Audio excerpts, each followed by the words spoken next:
not an ideal place to get to the midpoint, but we're like kind of dead in the middle of the classical phase of the civil rights movement lecture. That's where we'll pick up. One thing to note, remember, I pushed the James Baldwin and Malcolm X readings, so those will carry over to this quiz 4 period.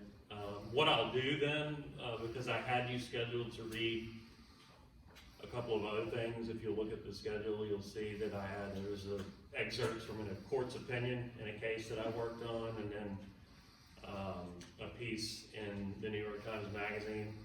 This was my sort of look at me, because I'm quoted in the New York Times piece.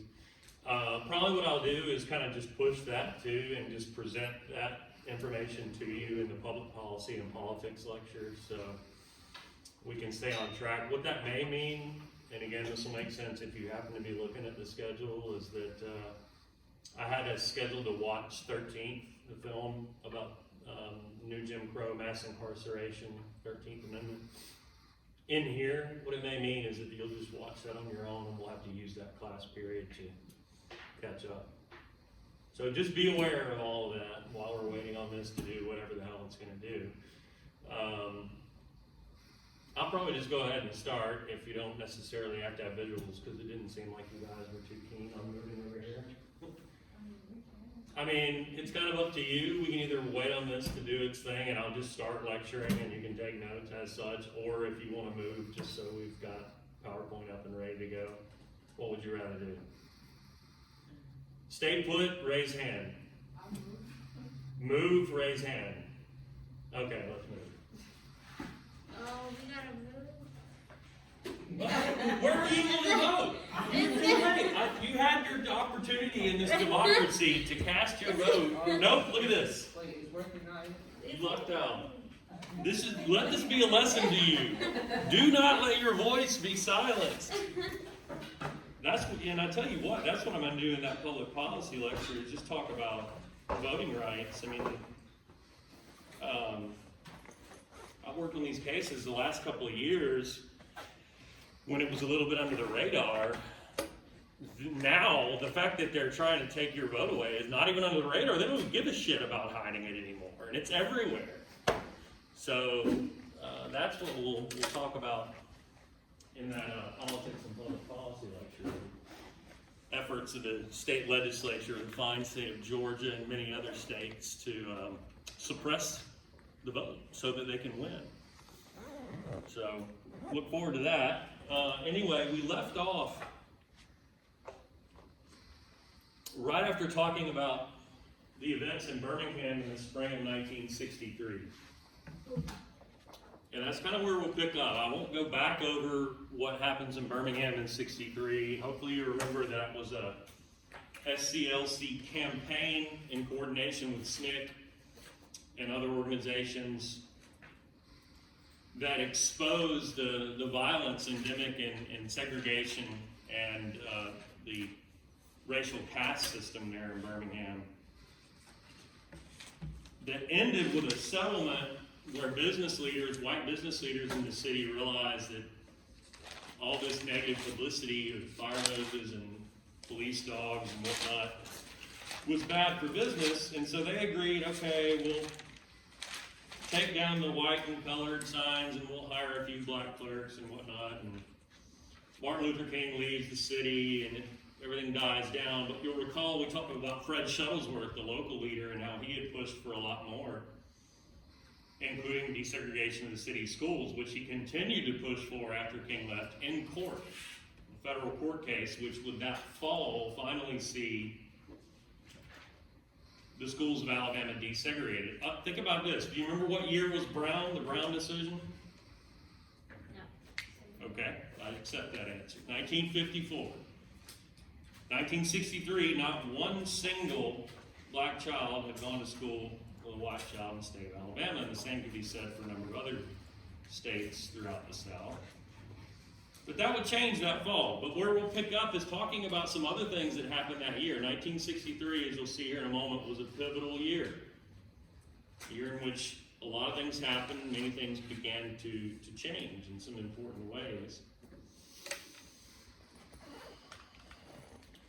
not only were there court cases pending to try to desegregate the K through 12 schools of Alabama, there and in other places, Mississippi, Georgia, elsewhere, court cases have been filed to desegregate universities as well. Like the major flagship state universities had remained all white, including University of Alabama. And that fall, that was set to change. By court order, there were a couple of black students who had applied and had been admitted to University of Alabama.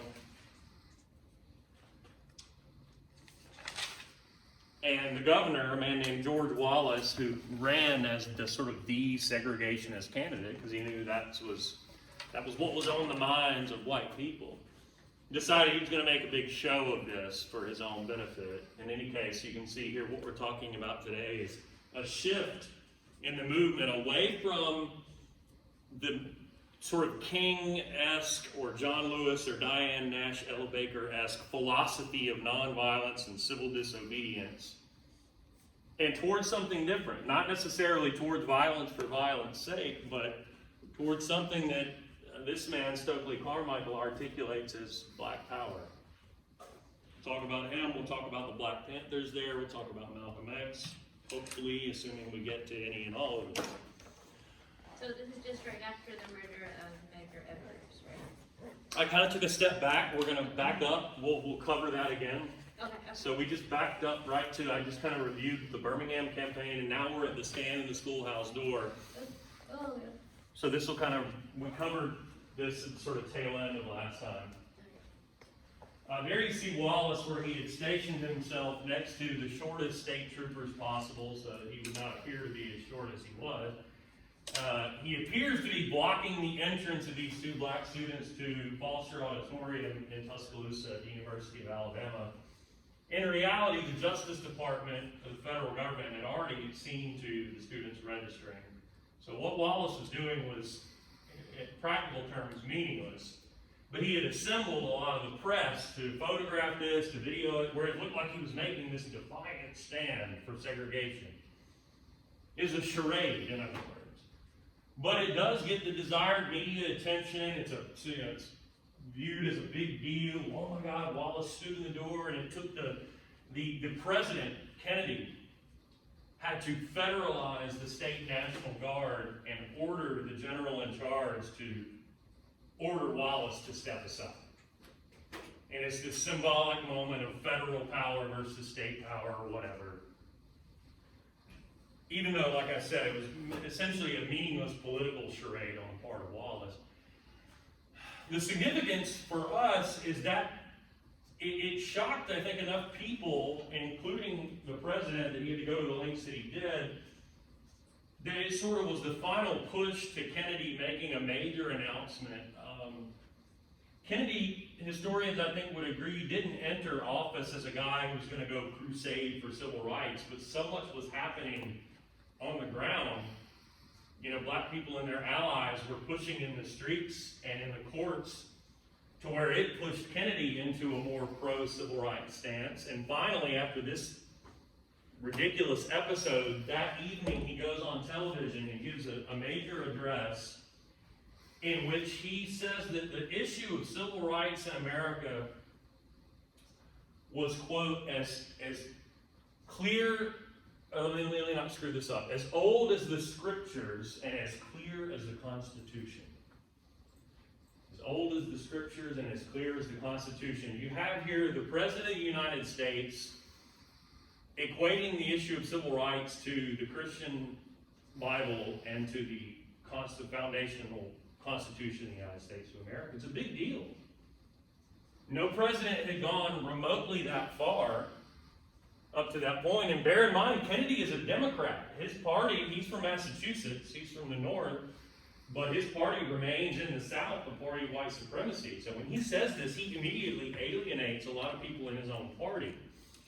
And he then announces that he is putting forth before Congress a major civil rights bill, a major piece of legislation that would no doubt face incredible hurdles to get passed because of that white supremacist wing of his own party.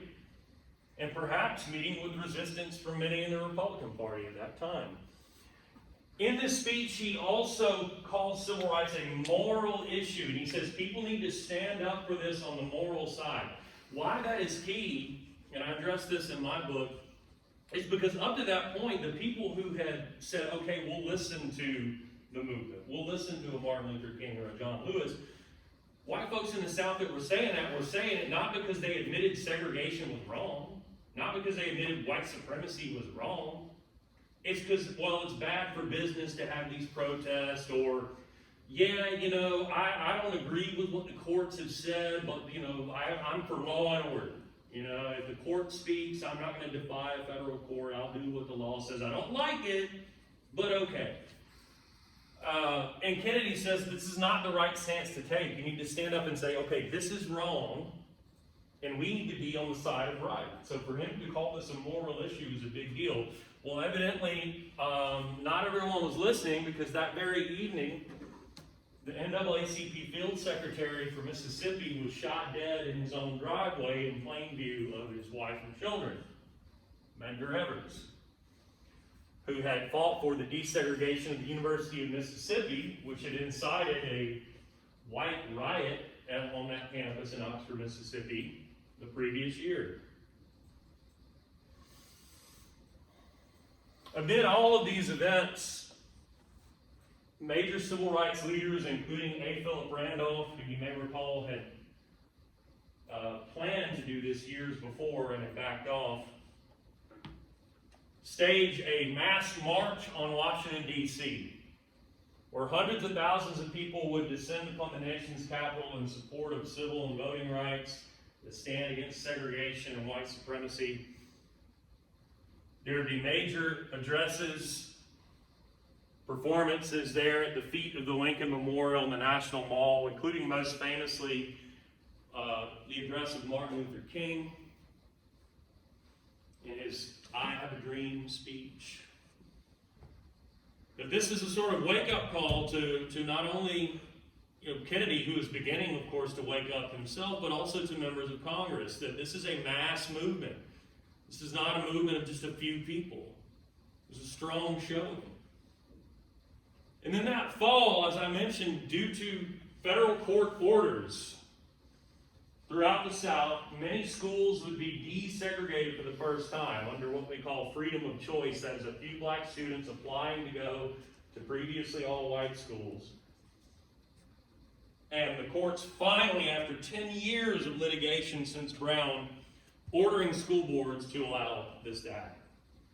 And the school board saying, well, we don't like it, but, law and order, it is what it is, we'll do it. Instead of what Kennedy was suggesting, you should say, oh, this is the right thing to do.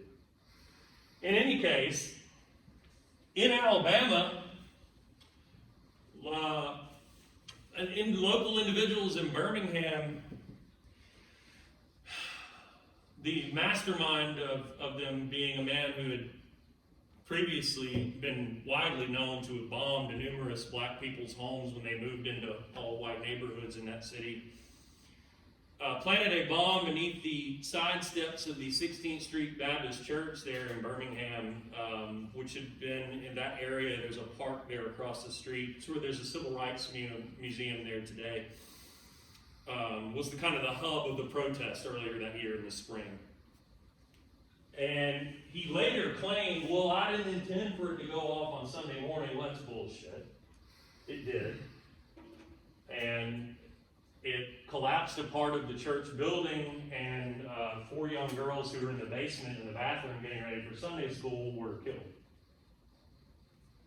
So now we have the essentially deliberate murder of children in response to a couple of black kids being allowed to attend all-white schools in Alabama and elsewhere.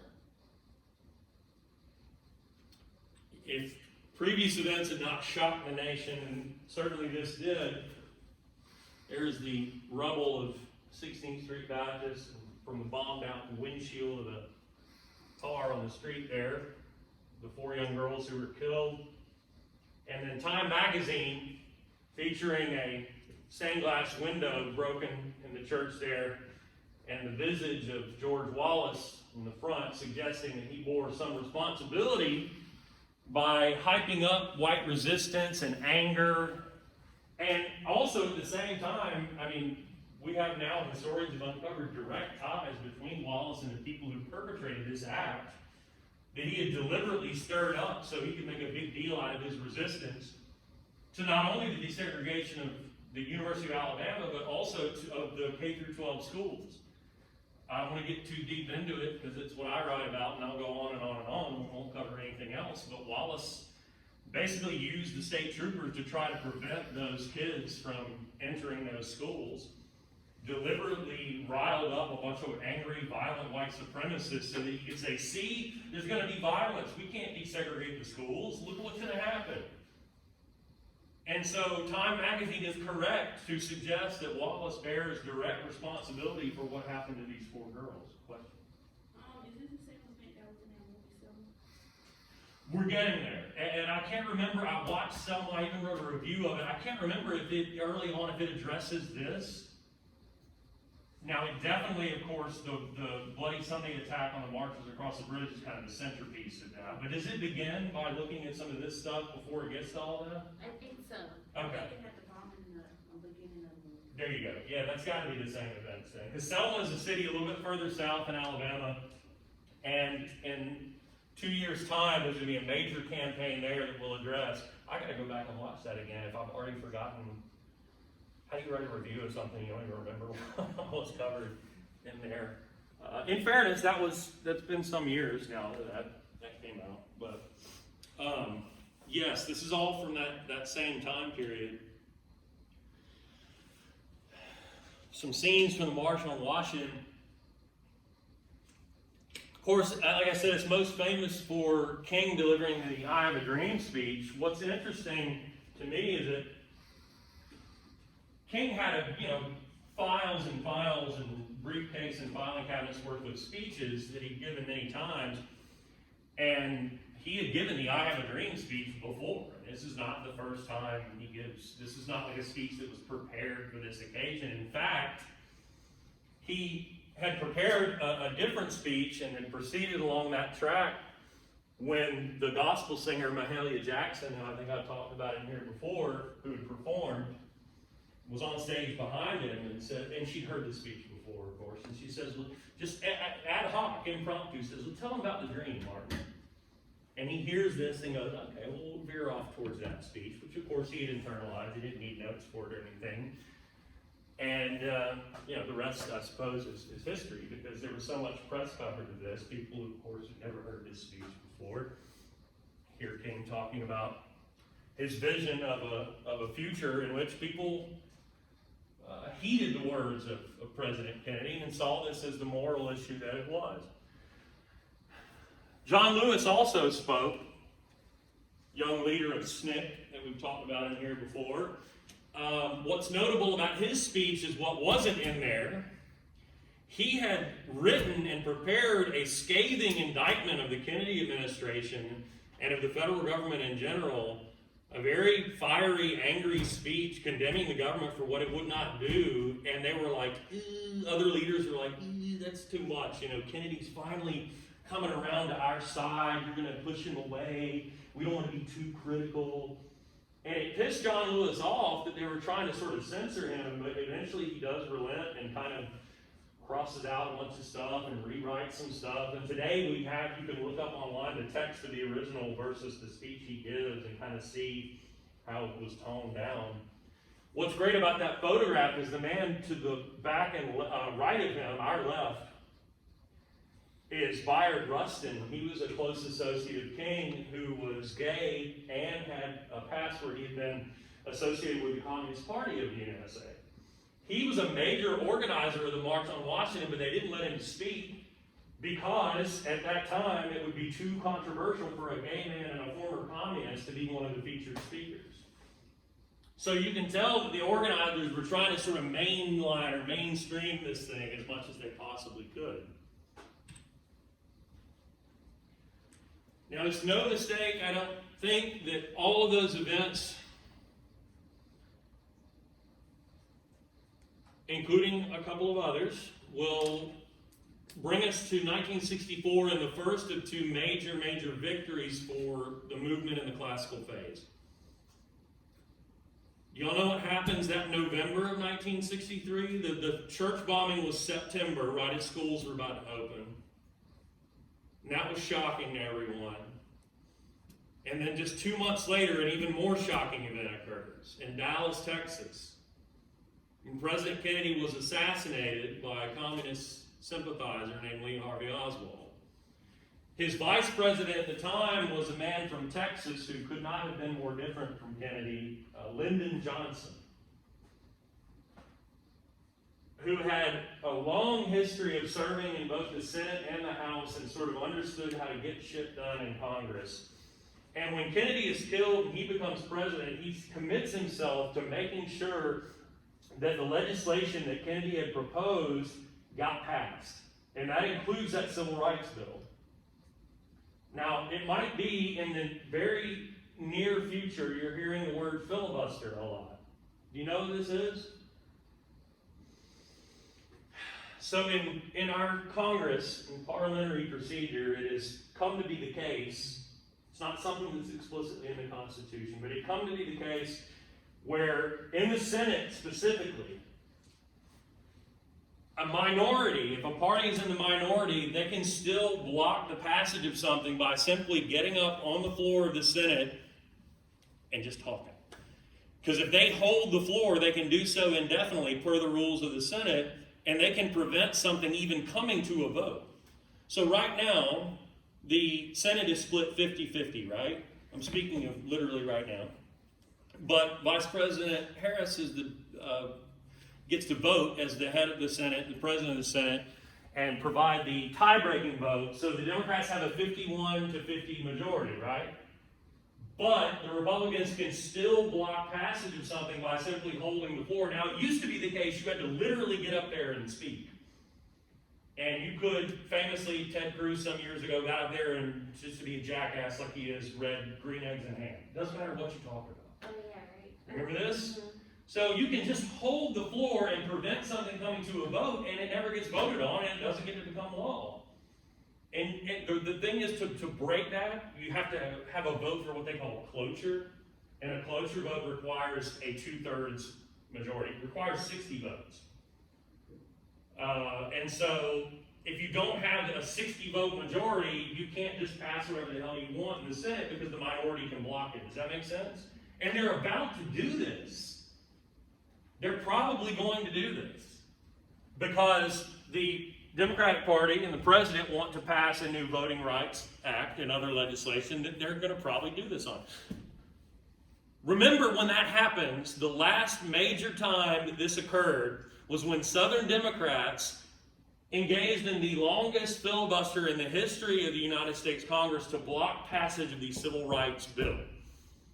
Lyndon Johnson is able to cajole and strong-arm and convince enough people to get the 60 votes, to get cloture, to break it, and to pass the Civil Rights Act of 1964. I'm just saying, when this occurs again, don't forget where we're coming from. This is not a coincidence. Anyway, what does the Civil Rights Act do? What are the provisions of it? Well, there are myriad. There are a number of them. One of them is it allows the federal government to sue local school boards to try to desegregate schools, where they don't have to rely on private litigants to do that. Allows the Justice Department Civil Rights Division to do that. More importantly, perhaps, it is the death knell for Jim Crow. It outlaws segregation in public accommodations. No more whites-only signs, no more colored signs. All the parks, restaurants, buses, waiting rooms, bathrooms, snack counters, all that. Now, it's not a snap your fingers and change overnight. It takes action on the ground locally. But within some months and a couple of years, there's not going to be any blatant bylaw public segregation and public accommodation. That's a major victory. I mean, one of the pillars of white supremacy in the South was Jim Crow, and this kills it. Now, the other pillar, of course, was disenfranchisement. That becomes the focus of the movement after the passage of the Civil Rights Act of 1964. That summer, every major civil rights organization comes together in support of a voter registration drive in Mississippi. Mississippi, at that time, would have been recognized, and rightly so, as the sort of most violent, committed, white supremacist state of them all. And so it was a dangerous thing for these organizations to be sending volunteers into that state to try to register black people to vote, try to educate them on what was needed to pass literacy tests and such. And a lot of those volunteers were from Midwest or the Northeast or the West. Some of them were white kids, black kids, and otherwise. And 3 of them were killed not long after arriving in Mississippi, murdered, shot dead, buried out in an earthen dam where they probably would have remained had it not been for a tipster to the FBI. And so the Civil Rights Act was passed. President Johnson, in signing it, famously addresses civil rights as Kennedy had, as a sort of moral issue that we needed to meet head on. And you think, oh, this is a huge turning point, and then that very same year, 3 young children are murdered for trying to register people to vote in Mississippi. So the next year, SCLC, SNCC, and others descend upon Selma, Alabama, for a major campaign, somewhat similar to the Birmingham campaign, but consider the context is different because the Civil Rights Act had been passed. And so the focus was more on voting rights and voter registration than it was on Jim Crow. But there were still marches and mass meetings and that kind of thing, so it looks a little bit similar. Also, because the sheriff there in Dallas County, Alabama, was like the police commissioner in Birmingham, a hot-headed idiot white supremacist who chases marchers around the city with a cattle prod, punches the Reverend C.T. Vivian, who just recently died, in the face on the steps of a courthouse while he was in the middle of trying to pray. And so all of this is caught on video. People were exposed again to the lengths that white people would go in a place like Alabama. It so happens around that time that in a nearby town, a young man, an unarmed young man, was shot and killed by a state trooper. In response to this, the organizers in Selma decide to stage a march from that city east down US Highway 80, about 45 miles to the state capital of Montgomery. And they were going to walk up to the steps of the state Capitol building and confront Governor Wallace in protest of this murder. And they set out across the Edmund Pettus Bridge there in Selma, across the Alabama River, and they are met by state troopers and the sheriff and his posse, if you will, of horse-mounted deputies in riot gear, gas masks, batons. They're halted, they stop to pray, they ask to move forward, that's denied, and then the troopers and the sheriff deputies swoop into them with tear gas and batons and just start beating people. Including, in the very front of the line, John Lewis, who is seen here getting beaten upside the head, hospitalized, beaten with a baton, as many others were, while the cameras are rolling. That evening, this is broadcast all over the nation. The events of so-called Bloody Sunday. For whatever reason, I mean, it's understandable, I guess, because the church bombing took place on a Sunday, and those girls were killed, and that is certainly horrible. But Bloody Sunday refers to this beating of the marchers. Amazingly, no one was killed in this event. But still, it was all caught on tape, and everybody sees, my God, marchers who were simply trying to engage in a peaceful act of nonviolent protest, and including prayer, are set upon for no good reason by horseback riding, baton wielding, tear gas throwing state troopers and sheriff's deputies. much as the events of 1963 had shocked Congress into passing the Civil Rights Act, the events in Selma influenced the passage of the Voting Rights Act of 1965. So what are the provisions of the Voting Rights Act? Don't tell me on the final or on quiz 4, the Voting Rights Act gives black citizens the right to vote. Legally speaking, they already had the right to vote by way of the 15th and 19th Amendments. They just could not exercise that right because of the various means of disenfranchisement we've talked about. So the Voting Rights Act addresses that. Now remember, eventually it's not even about poll taxes, which have been outlawed already, literacy tests and that kind of thing. It was just about the fact that local white registrars could simply just say, I'm not going to register you. This addresses that by allowing people to make complaints to the Justice Department. And if the Justice Department investigated and found discrimination in voter registration, they could replace the local registrars with federal ones. And they could send federal observers from the Justice Department Civil Rights Division to observe voter registration and voting in the South. Which, by the way, the Voting Rights Act singled out and says, okay, the South has this history that the rest of the country doesn't have, in at least in such profound ways, of just blatant disenfranchisement of people of color. So we're going to hold them to a different standard. And so one of the major provisions of the Voting Rights Act says, no southern state or local government can make a change to their election laws without pre-clearing them through the Justice Department. You want to change the way people register to vote? You want to close polling places? You want to, purge your voter rolls because people haven't voted? You want to make changes to what people have to do to register or be able to cast their ballot? Anything you do has to go before the Civil Rights Division of the Justice Department and get clearance, checked off, approved. And if the Justice Department thinks that the point of that change was to make it harder for black people or other people of color to vote, they block the change. And probably in the public policy lecture, I'm going to go through a list of all the changes that were blocked throughout the late 60s, 70s, 80s, 90s, and I'm going to go to Georgia. They're online now for you to see. And we're going to see Rockdale County, Newton County, Conyers, Covington. It's everywhere. And you're also going to see get ready for this, every single time, when we have a census every 10 years, you get to redistrict, you get to change the lines of what constitutes a congressional district or whatever, state representative district, state senate district.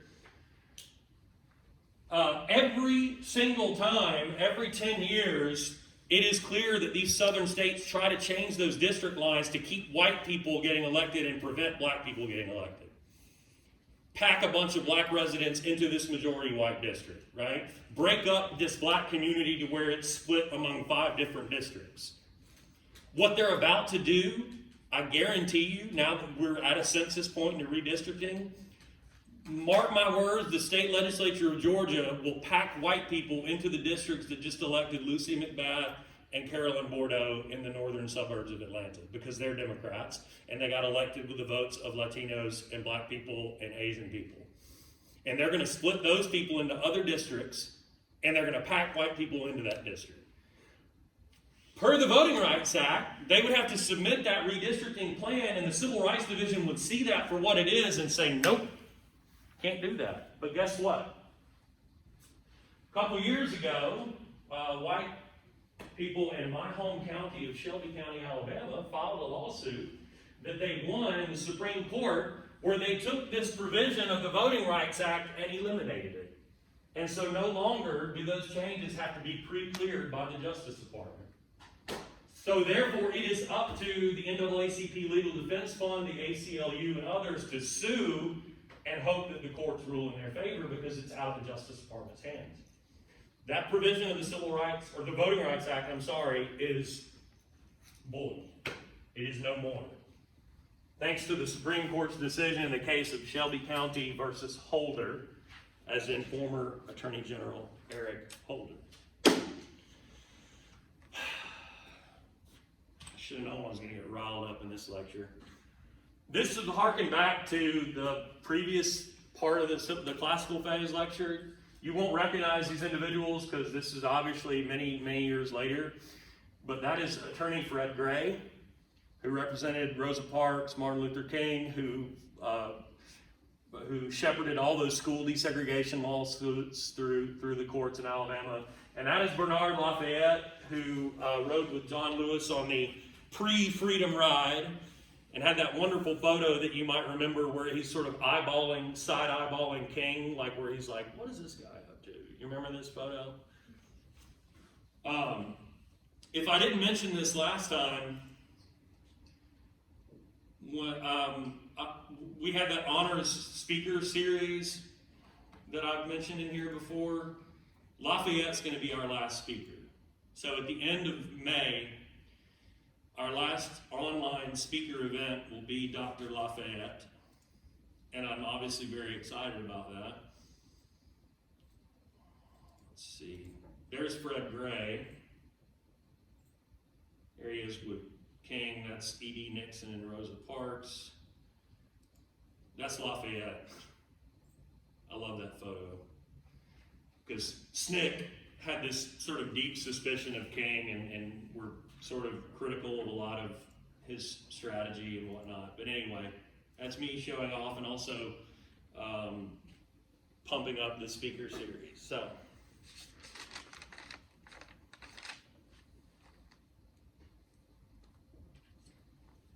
that being said, let's talk about Malcolm X, who by 1965 had reached what would regrettably be the apex of his public profile in his own life, for it is that year that he would be murdered.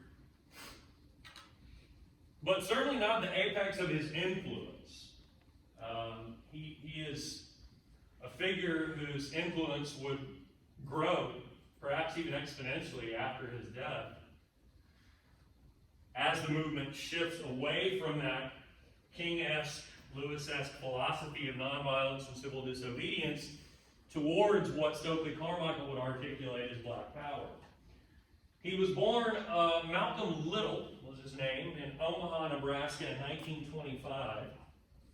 His mother was from the Caribbean island of Grenada. His father is from rural Georgia, a Baptist preacher. And both of them, his mother and his father, were big fans of Marcus Garvey. They were active, in fact, in United. You remember the United Negro Improvement Association.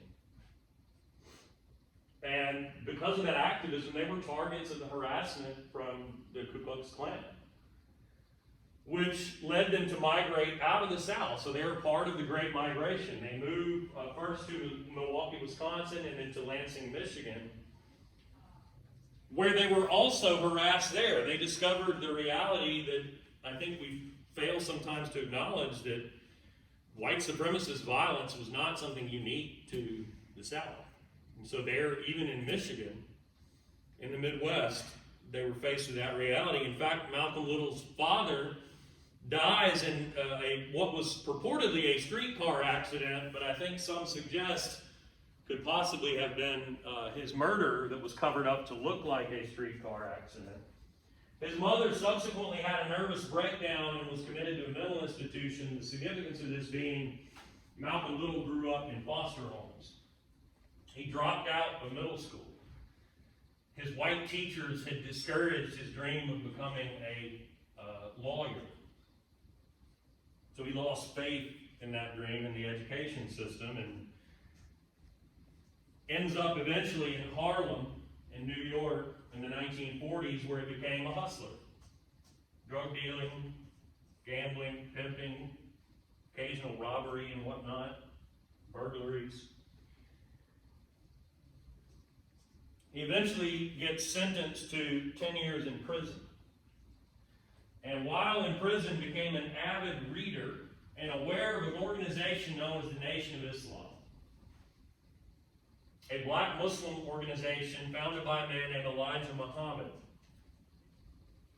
An organization that preached race pride, economic uplift, sort of what we might call Puritan values, living a very strict lifestyle, in other words. And of course, being a devout Muslim. But also sort of Pan-Africanism and the idea that one day black people could rise above the domination of the white devil, so to speak, and return eventually to Africa.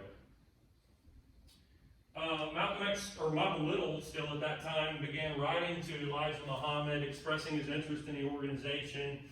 Elijah Muhammad, tells him, recant from your criminal past. You could become a devout Muslim. You can join our organization. And so he does when he is paroled in 1952. Becomes a spokesman and recruiter for the organization, drops what he would call this is common for the nation, his slave name, Little, and becomes simply Malcolm X.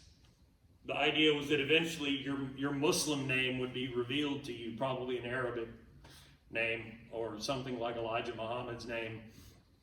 But in the interim, you took the X in place of your slave name or former surname. So he becomes a leader in this organization. He opens up new temples, including in Atlanta. He comes to the public eye when he protests against police brutality in New York City. He's tailed and surveilled by the NYPD and eventually the FBI. He becomes, though, a spokesman for what he would call black nationalism. The idea that black people in America constitute a nation within a nation, and that they ought to work towards especially economic independence. You need to have black communities where black people own the land, they own the businesses, they own the banks. They are politically active and they sit on city councils and county commissions and school boards and whatnot. As opposed to the reality of black people living in communities where all the property and the businesses and the banks were owned by white people who also controlled all of the mechanisms of local government. He also is an advocate of armed self-defense. That is not advocacy for violence sake, but a rejection of this notion of, if we get beaten, we're not going to fight back so we can maintain the moral high ground. He says, to hell with that.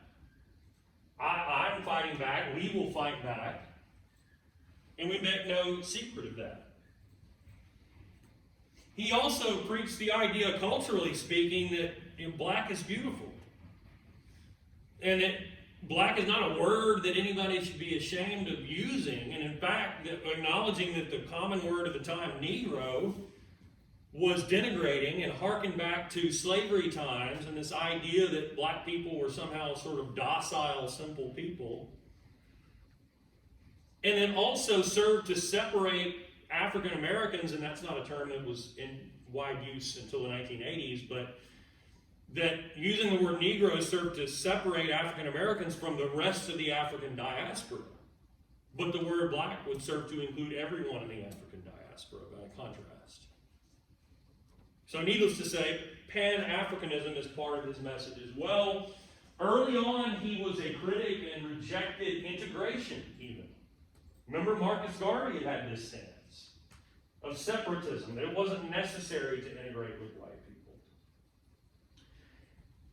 He instead advocated outright for revolution and sympathized with left-leaning revolutionaries, including communists throughout the world, as, sort of brothers and sisters in a similar struggle.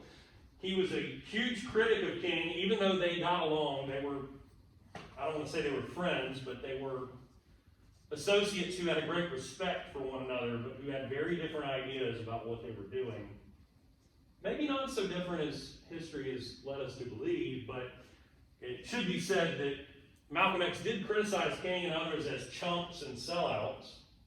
That's his words. Conversely, somebody like King would have said he's, like the Washington Du Bois split. He's a reactionary and a radical and so on. He eventually leaves the Nation of Islam. he becomes very disappointed in Elijah Muhammad. Now, Malcolm X, as you can see there with his beautiful baby girl, was a good family man, didn't smoke, didn't drink, led a sort of Puritan, clean lifestyle, unimpeachable character, I'm sorry. Elijah Muhammad preached that kind of living, but didn't actually walk the line. Malcolm X found out that he was misusing money for the organization, that he had a number of sort of women on the side. He was engaging in sort of outright infidelity. At the same time, Elijah Muhammad was becoming very jealous of the publicity that Malcolm X was getting and sort of becoming a more well-known figure than he himself and his own organization. So the split between those two leads Malcolm X to leave the nation and to start his own organization. He actually undertakes the Hajj to Mecca, which sort of opens his eyes in a lot of ways. He changes his stance on integration. He backs away from the ideas of the nation that sort of denigrated white people as devils, and takes what you might call a more moderate stance on things, and takes the name, a new name, El Hajj Malik El Shabazz. You don't necessarily need to know that. But he's in the midst of these profound changes in his outlook and his sort of independence in terms of his spirituality and his movement when the nation has him murdered in 1965 at a public appearance in New York City. It has never been proven in a court of law that it was Elijah Muhammad or the subsequent leader of the nation, and still, I think, leader of the nation, Louis Farrakhan, who ordered this to happen, but I think it is generally accepted that this was the case. So it would be left to others to carry forth the mantle of what would become Black Power. Oh, I'm sorry. You'll read or you can listen to it. It's a speech like King's I Have a Dream speech that he gave more than once, and one of the times at least we have recorded, so if you don't want to read it, you can just listen to Malcolm X. The ballot or the bullet. What he means is either black people will have real political power and economic independence right now, or you will see violence. And again, he's not advocating people going out and shooting people. He's just saying, I'm warning you, I'm telling you, if we don't have real political power and economic independence now, you're going to see violence. This sort of nonviolent philosophy is not going to last. And I don't know that even he realized how quickly his words would become prophetic. But I mentioned in here before Stokely Carmichael, who becomes the leader of SNCC after John Lewis. Carmichael was born in Trinidad in the Caribbean and moved to the States at the age of 11. Attended Howard and joins SNCC. One of the original Freedom Riders with Diane Nash at the ripe young age of 19 years old. Served 49 days in jail in Mississippi as a Freedom Rider. Mentored also in voting rights activism by Ella Baker and others. And resolves to do sort of grassroots voter registration work kind of away from where the spotlight was. He had been mentored also by a man named Bob Moses who, years before Freedom Summer had been in Mississippi trying to register people to vote. Not trying to have a big publicity movement, but just trying to do the dirty work on the ground. And risky work. There were associates of Bob Moses who got killed as a result of the work they were doing. But Carmichael does this kind of work in Lowndes County, Alabama, the heart of the Alabama Black Belt, where a white minority clung to power as tightly as anyone and as violently as anyone anywhere else. He organizes local black folks, though, into the Lowndes County Freedom Organization for the purpose of registering people to vote, taking advantage eventually of the Voting Rights Act, and the power of the federal government to get black people registered in a county where black people outnumbered white people significantly. And so if you could do this work successfully, you could flip the state of play in a place like Lowndes County, but people are going to get killed in the process. Speaking of which, I should mention the march from Selma to Montgomery eventually went forth. I think if I'll go back, I kind of stopped at Bloody Sunday. But a federal court orders the state to allow this march to happen. The judge who issued the ruling actually says, look, I'm not a huge fan of civil disobedience. I'm a judge, and after all, that's breaking the law.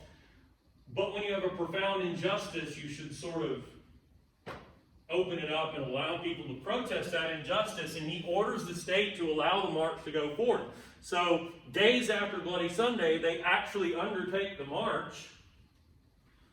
And in response, a white minister is killed in Selma, and a white volunteer who had come south to help drive people back to Selma after the march was run off the road by the Klan and shot and murdered too. And a local jury, an all-white jury, acquits the people who were known Klansmen who were known to have committed the act. My point is, that happened in Lowndes County. Lowndes County sits between Selma and Dallas County in the state capital of Montgomery. So the work that Stokely Carmichael is doing is very obviously dangerous. For the party, the Freedom Organization, they choose the symbol, though, of the Black Panther. This was at a time, you remember the Alabama State Democratic Party symbol of the rooster and white supremacy for the right. Political parties often had symbols like that so that people who were semi-literate or illiterate could look at a ballot, see the symbol, and say, okay, I vote for this party's candidate. And for the Lowndes County Freedom Organization, Carmichael chooses the Black Panther, which, quoting, stands for courage, determination, and freedom. It was chosen as an appropriate response to the racist Alabama Democratic Party symbol, the white rooster, and its slogan, white supremacy for the right. The thinking was that a panther will back up into a corner when threatened until it finally has reached that corner, at which point it will come out fighting. And fighting for life or death.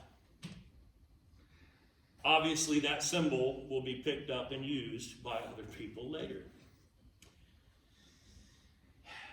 The folks in Lowndes County who associated with the Freedom Organization, though, and Carmichael's work, met with, of course, extreme violence, arrests. Carmichael himself was arrested and turned over to a lynch mob. He should have been killed, would have been killed, but he escaped. One of the people who had been with him, though, was lynched and killed. In addition to this, white people in Lowndes County and elsewhere were learning that, violence like you saw with the murder of those 4 kids in Birmingham could sometimes work against you. That had influenced the passage of the Civil Rights Act after all. And so they began to say, okay, well, we support law and order. We don't want to go around murdering people, but we own all the property. We control the banks in this county. We control everything. So what we'll do, anybody we know involved with this organization, if they live on our land, they're going to get evicted. If they have money in our bank, they're no longer going to be able to get a loan or get a mortgage or anything else. We're going to publicly shame and threaten them. If we employ them, they're going to get fired and so on. Anybody that publicly supports this organization would be met with what we call economic reprisal. That is white people using their economic power to harm these people in some way to make them stop.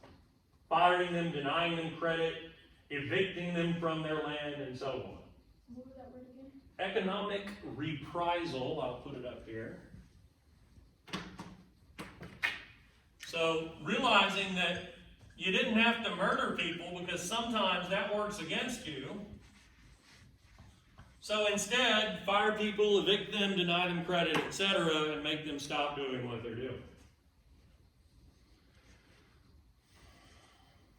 The idea being this could be more effective. And in many places it was. What are you going to do if you get evicted, lose your job, etc.? Despite all of this, Carmichael was able to raise the number of registered black voters in Lowndes County from 70 to 2,600 in a matter of a couple of years. And it was after this successful work that he succeeds John Lewis as the head of SNCC. In 1966, James Meredith, whom Medgar Evers had worked with to desegregate the University of Mississippi, Ole Miss, decided to undertake a march from Memphis, Tennessee, and southwestern Tennessee, to Jackson, Mississippi, and the state capital in southern Mississippi, which he branded as a march against fear, the Meredith March. During this march, it becomes clear, a couple of things become clear. One, that there had been not only no end to, but perhaps even an uptick in white violence when Meredith, just 20 miles into the march, is shot. He survived, but he's shot multiple times in plain view of cameras. It's a well-publicized march with the support of numerous civil rights organizations. The other thing that becomes clear is there was a pretty serious separation or rift at this point between King and SCLC and the sort of older preacher crowd who were committed to civil disobedience and nonviolence as a philosophy, and on the other hand, SNCC and the young people like Carmichael, who were coming into a different sort of consciousness of black nationalism and the things that Malcolm X had pushed. Just one small example of this. Every time that the SCLC type people chanted freedom, the SNCC people responded with uhuru. Uhuru is the Swahili word for freedom. It's a more of a pan-Africanist tip of the cap, if you will. Also, there was a group, and this is particularly poignant after Meredith himself gets shot, they decide to continue the march. A group called the Deacons for Defense and Self-Defense and Justice, or just the Deacons for Defense for short, who were armed and made no secret of that, and were going to protect the marchers against any further violence. King and others got iffy about that. Our philosophy is nonviolence. We don't necessarily want to be seen with a bunch of guys with guns. The SNCC people didn't care. They embraced and welcomed the Deacons. So as time went by, SNCC became more of a, how do you say it? Well, it's a good one to ask that question, because this is the very moment in which Stokely Carmichael gets up and gives a speech during this march at one of the points where they kind of stopped to rest, where he articulates exactly what SNCC was embracing. And he says, I love it, he begins this by saying he'd been arrested in Greenwood, Mississippi during the march, and you've heard me say that now 3 or 4 times, that he'd been arrested. He says, this is the 27th time that I have been arrested. I ain't going to jail no more. In other words, I'm no longer committed to this civil disobedience, nonviolent philosophy. Yeah, we'll get beaten and we'll go to jail and we won't fight back. He says, no, we will fight back. And in fact, what we need is black nationalism. We need black political power, economic independence, and we need it right now. And we don't necessarily need white people to help us get it. And we certainly don't need white people like President Johnson or anyone else telling us what we do need or setting the agenda for us. We need black independence. What we need, he says, is, quote, black power. Stokely Carmichael, during this march, is the first to articulate those 2 words to encompass everything that's been coming together. And it's something that subsequently can mean different things for different people. But it absolutely is an outgrowth of the philosophies of Malcolm X and by proxy Marcus Garvey. In his own book, Carmichael would explain, quote, it is a call for black people in this country to unite, to recognize their heritage, to build a sense of community. It is a call for black people to define their own goals and to lead their own organizations. Under Carmichael's leadership, SNCC would expel white people and become a blacks-only institution. No hard feelings necessarily in that, but just committing the organization to this new philosophy and to talk not about civil disobedience, but about revolution. They begin to define the struggle in more revolutionary terms, to embrace the idea of armed self-defense, and to leave behind that philosophy of nonviolence. He changes his name to Kwame Ture. He becomes a leading target of the FBI. The FBI at the time, under the leadership of the probably aptly described as racist individual J. Edgar Hoover, was so fervently committed to America's Cold War fight against communism and associated these more radical civil rights protesters with left-leaning philosophies like communism, that they begin to treat them like the enemy, like communist terrorists within America or something. And I say these radicals, hell, they surveilled King. The reason we know that Martin Luther King was unfaithful to Coretta and had several affairs is because he was being surveilled by the FBI. They caught it on tape and they mailed it to Coretta. The FBI did this to King. So you can imagine the kind of tabs that they're keeping on a more radical individual like Carmichael or Kwame Ture. This was part of the FBI's operation known as COINTELPRO.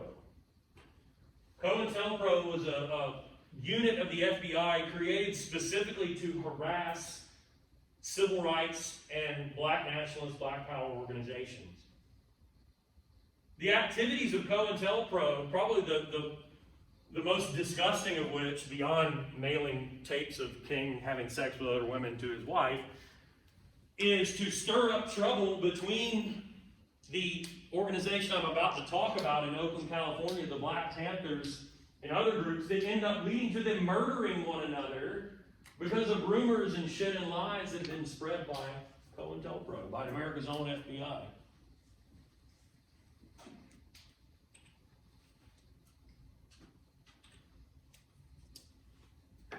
Speaking of,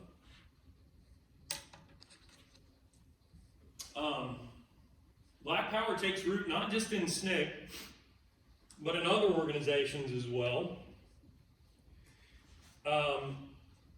Now, within SNCC, obviously you had Carmichael, who's the first to articulate this, but also James Farmer, another top SNCC organizer, who had been integral in SNCC's activities at Selma, says, if you'll excuse my profanity, I'm quoting, "If we can't sit at the table of democracy, then we'll knock the fucking legs off."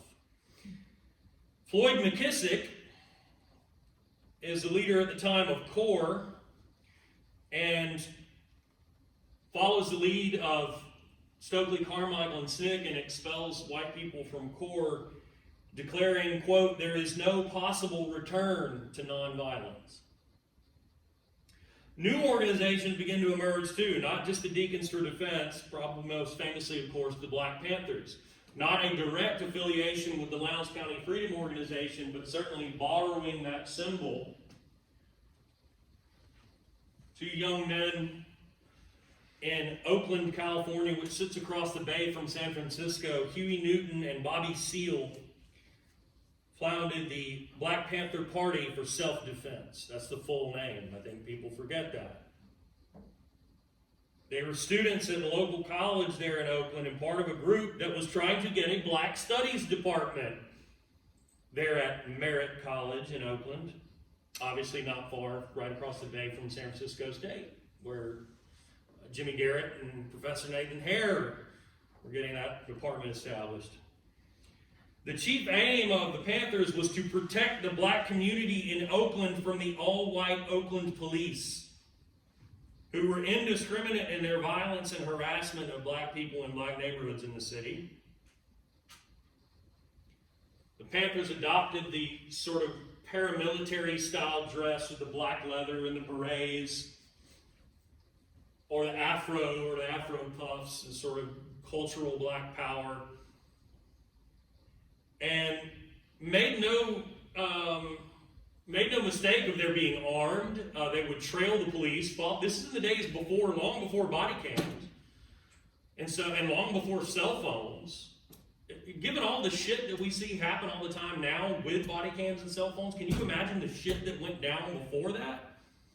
And so they would follow the police around just to sort of keep tabs on what they were doing and be able to be there and witness it or protect people if they thought the police were going to step out of line.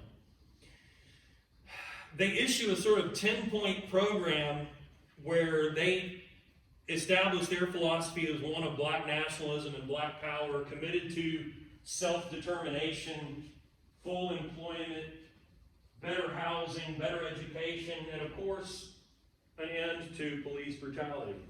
And chapters began popping up all over the country. The original with Huey Newton and Bobby Seale was Oakland, but by the 70s you'd have chapters in cities across America. Of course, they become a preferred target of COINTELPRO as well. Harassed and surveilled to the point of, again, as I mentioned earlier, armed conflict with other black nationalist groups because of lies and rumors spread by COINTELPRO.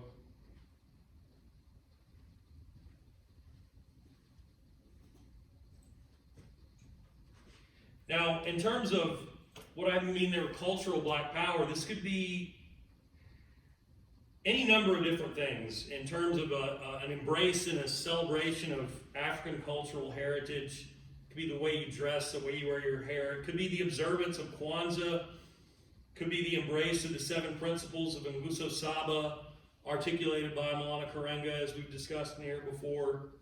It could be the embrace of the idea of black unity and, as I said, self-determination, self-love, black is beautiful. It could mean cooperative economics, and more along the lines of the black nationalism articulated by Malcolm X and so on. For others, though, it becomes clear that it would manifest as the expression of frustration and anger and despair in the form of violence. Urban riots, as they were called, what would more aptly be characterized as rebellions. You'd seen it before 1966, which is where we are. It happened in Birmingham in response to the murder of the 4 little girls in the Baptist church. Happened on the streets of New York in the response to a murder of a black young man there in 1964. And it had happened in South Central Los Angeles in 1965, rioting so bad it led to the deaths of 34 people, 900 people injured, and $35 million in property damage. And then in 1967, rioting in Newark, New Jersey would see 23 people killed. That same year, the worst riot in American history since the New York City draft riots of the Civil War, and the worst from that time until the Los Angeles riots of the 1990s, happened in Detroit. There were 43 people are killed, 2,000 wounded, and entire blocks of the city go up in flames. For days at a time, the police would not even attempt to enter sectors of the city. There's actually a good movie that came out about this a couple of years ago, simply titled Detroit. So if you enjoyed Selma, check that out too. I've seen it. You've seen it? Mm-hmm. Pretty intense, isn't it? Yeah, it was. And then the following year, in 1968, at Orangeburg, South Carolina State, HBCU there, young black people who'd been refused service at a segregated bowling alley, and this is 4 years after the Civil Rights Act, mind you, rise up in protest, but are met with violence from police, including the murder of 3 students who were shot in the back by police, along with 28 others injured, the so-called Orangeburg Massacre. And then, of course, in April of 1968, Martin Luther King is murdered by James Earl Ray in Memphis. in April, and that results in riots, I mean, literally everywhere. Atlanta, Birmingham, New York, LA, you name it. People are horrified that the one man who had spent his entire career committed to nonviolence and a message of love and embrace, and remained committed to that, even as he sort of became politically a little bit more radical in his later life and career, that this one man would be gunned down himself. At that point, and I know we're out of time, but this is literally the last point, if you'll just allow me 1 minute, thanks to the computer being in the state of update when we tried to start, and me being late like I always am. President Johnson's administration decides that, well, we need to look into what are the causes of these urban, where is this coming from, as if you didn't know. And 2 reports come out of this investigation of what are the causes of all this unrest and violence in the cities. The first, the so-called Moynihan Report. Daniel Patrick Moynihan was the Assistant Secretary of Labor at the time and published a report that blamed the black family, implicating especially black men for failing as fathers and leaving women to raise kids alone. And also, by proxy, blaming radical leaders like Malcolm X and Kwame Ture and so on. Fortunately, subsequently released was the Kerner Commission report. The Kerner Commission was an advisory council created by President Johnson that instead laid the problem at the feet of white America and argued that the unrest was the result of job discrimination, white police brutality, and institutional racism. I don't have to tell you which report was correct. And so, you have the 2 templates for people to follow. People could choose to believe that it was in fact the Moynihan report that was correct, and it does cast a long shadow, both institutionally and popularly. Or people could choose to see the light and see the Kerner Commission report for what it was, an accurate depiction of the problems facing the United States from coast to coast. Scenes from Watts, scenes from Detroit. Now, I said that's where we'll stop, obviously. Whatever else was left, I'll tack on to the next one. Questions? All right, well, thank you for affording me an extra couple of minutes. I appreciate it.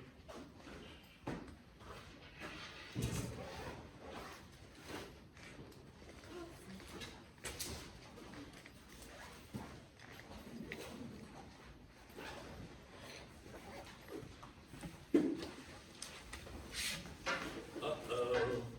Somebody put a knot. Well, I guess it's kind of coming on. Okay, yeah.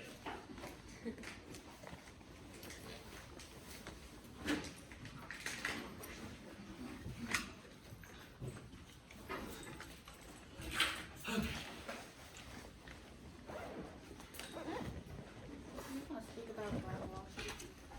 Do what? Are you gonna speak about Black Wall Street?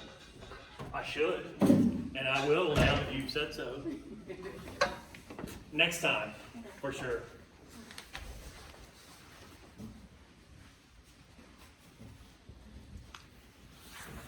Bye. Bye, see you.